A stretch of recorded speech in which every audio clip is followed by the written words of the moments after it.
Have I lost you? Let's press on anyway.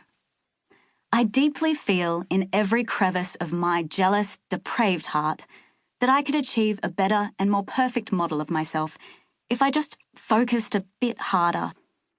That if I listened to the right song or won the right, or any, literary award, or followed the right Instagram psychologist, or drank kombucha, ever, or enacted the correct 70-step Korean skincare regime, I would achieve it.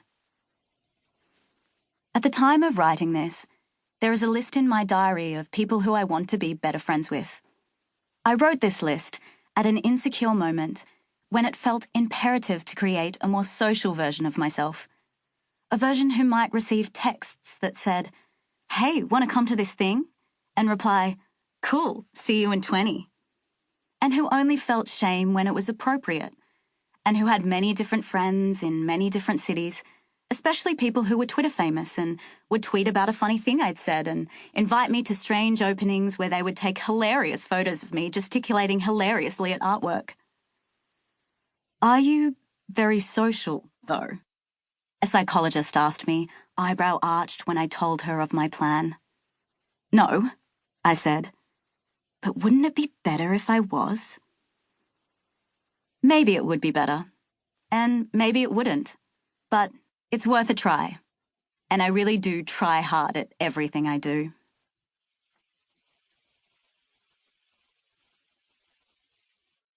Part 1. The Body. An apple a day keeps the doctor away. But you could eat 500 apples and you still wouldn't know what jeans to buy or what fitness class you should be taking.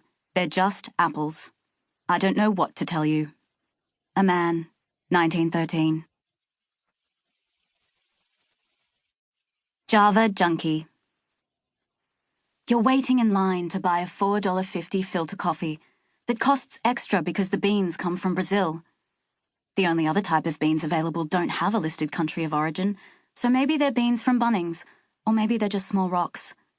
That doesn't matter right now, because this ritual, buying an expensive hot coffee on a blustery, foggy morning, the kind of morning that makes you think of Little Women and Christmases spent around a fire and scarlet fever, is a luxury, a moment for you, a fail-safe excuse to shave exactly 6 minutes off the start of your workday. Sorry I'm late. I'm just a Java junkie, you might say when you walk in at 9:06 a.m. with a wink to your workmates, who hate you. You wonder what would happen if you started walking around the office with an empty coffee mug saying things like, "Cold one today," or "Get up to much on the weekend," or alternatively on Wednesdays, "I'm just hanging out for Friday. How about you?" You wonder if you should become one of those people who walks up to people's desks, talks to them about nothing for 5 minutes and then says, "Anyway, didn't have anything to ask, just visiting," and then wanders away while everyone in the office is imagining what it would feel like to hold you down and stab you with a fine liner. Like Sinead O'Connor?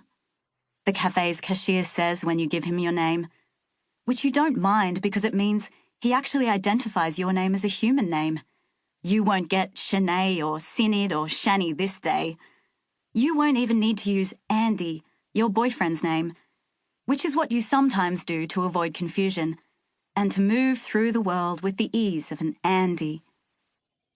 Your mum always said that if you didn't remember to write the accent in your name, it meant that you were not spelling it correctly.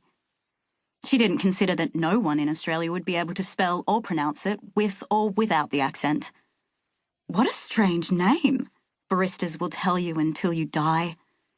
What a strange name, the priest conducting your funeral will say as your corpse is lowered into the dirt. Recently, at a birthday dinner, a drunk baby boomer asked you, "Do you really have a funny line in your name? Or did you add that in to make yourself seem more interesting?" You can't deny that this is exactly the kind of thing you would do. You never get to answer her anyway because another baby boomer at the table interrupts and says, "Sinead, do you think the Me Too movement has gone too far?"